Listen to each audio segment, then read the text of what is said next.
इस अवसर के धन्यवाद सभापति महोदय। महिला आरक्षण को तो हम समर्थन ही करते हैं, क्यों विरोध करें। राजीव गांधी जी पहले बार उन्होंने पंचायती राज में 33% रिजर्वेशन लाए थे। कांग्रेस की सरकार थी महाराष्ट्र में, जहां 50% आरक्षण महिला को दिया गया, जो आज भी जारी है। आज अगर सरकार 543 सीट में 33% रिजर्वेशन लाना चाहेगी, अभी भी लाना चाहेगी, तो सारा विपक्ष समर्थन करेगा, बहस की जरूरत भी नहीं होगी। लेकिन महिला आरक्षण को सीटों की वृद्धि से जोड़ने का, इकट्ठा करने का मतलब क्या हुआ? अगर सीट बढ़ जाएगी तो क्या दिक्कत है? नहीं, कोई दिक्कत नहीं है सर। ऑब्जेक्ट्स एंड रीजंस में कहा गया है कि सीटें बढ़ाने का इसलिए कारण है कि मर्दों को सुरक्षा दी जाए तो उनकी सीटें कम ना हो। तो सर ये क्या आप कहना चाहते हैं कि 500 मर्द संसद सदन में नहीं होंगे तो सदन नहीं चल पाएगा? पुरुषों पुरुष नहीं होंगे तो क्या सदन नहीं चल पाएगा? कांग्रेस ने ही पहली महिला प्रधानमंत्री इस देश को दी थी, जिन्होंने देश अच्छे से चलाया। कांग्रेस ही थी जिन्होंने पहली महिला राष्ट्रपति दी थी, सदन अच्छे से चलाया। ये कांग्रेस के ही काल में था कि महिला कांग्रेस के अध्यक्ष ने 2004 में कांग्रेस को सत्ता में लाया। तो मैं ये कहना चाहता हूं कि क्या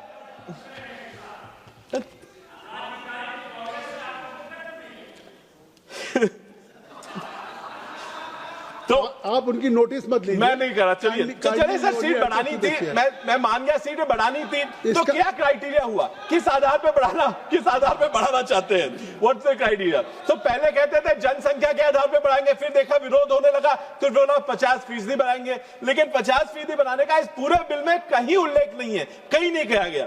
फिर कहता है विश्वास रखो। तो मैं वही कहना चाहता हूं मेरे सामने के भाइयों को, तो विश्वास किस बात पे रखें? उन्हें विश्वास रखें जो भाजपा की सरकार महाराष्ट्र पे लाने के लिए महिलाओं को लाड़की बहन योजना का करवाई, और जिन्होंने लाड़की बहन योजना लाई उन्हें एकनाथ शिंदे जी को निकाल दिया और खुद बीजेपी का सीएम बना दिया।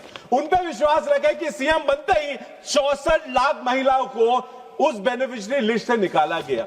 Sir, I want to talk of how they have also fooled India, all the states on GST. पहले कहा कि जीएसटी सबको कॉम्पनसेट किया जाएगा, और फिर सेस ला के डिविजिबल पूल का पैसा कम करके उन्होंने सेंट्रल पूल में ले लिया, स्टेट्स का नुकसान किया। Let's, if you want to increase, let's talk on GDP contribution. Sir, मेरा महाराष्ट्र इस कंट्री का 14% कंट्रीब्यूशन जीएसटी में देता है, लेकिन सिर्फ 8.5% सीट्स हमारे पास है। Sir, if you compare Tamil Nadu which contributes 9.3%, and you Bihar 2.8%, they have the same number of seats. Uttar Pradesh में 8.5% कंट्रीब्यूशन है, लेकिन 15% सीट्स है। Sir, the entire southern states contribute 31%, very short, 31%, but they are only at 24%. I am not going to take too much of your time, so I want to conclude. I want to conclude with just asking why the delay in जातीय जनगणना?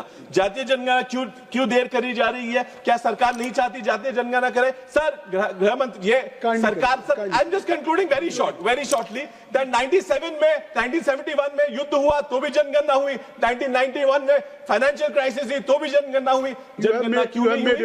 और OBC का block में आपने अब तक You have made your point. No, very short point, sir. Just conclude. Sir, please. एक ही short point. I just want to say about OBC में, because गृह मंत्री जी कहे कि OBC घर OBC नहीं होते, लेकिन सर 33 questions है। Question number 12 में पूछा गया है कि प्रमुख घर का SC है, ST है, अन्य है, OBC है, क्यों नहीं पूछा गया? जनगणना लाइए, मराठों को आरक्षण दीजिए, आरक्षण की मांग पूरा करिए, तब ये बिल लाइए।